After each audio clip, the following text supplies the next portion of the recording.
ప్రతి అడుగు ప్రేమగానే మారుతుంది ఈ చరణం.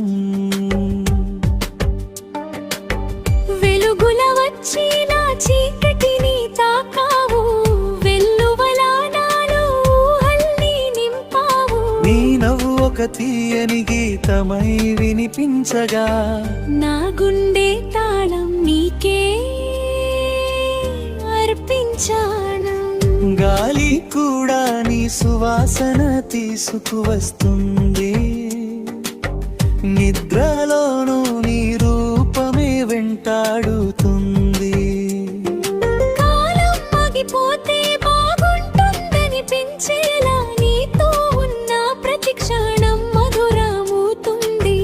నీ చూపు చాలు నా లోకం వెలిగించడానికి.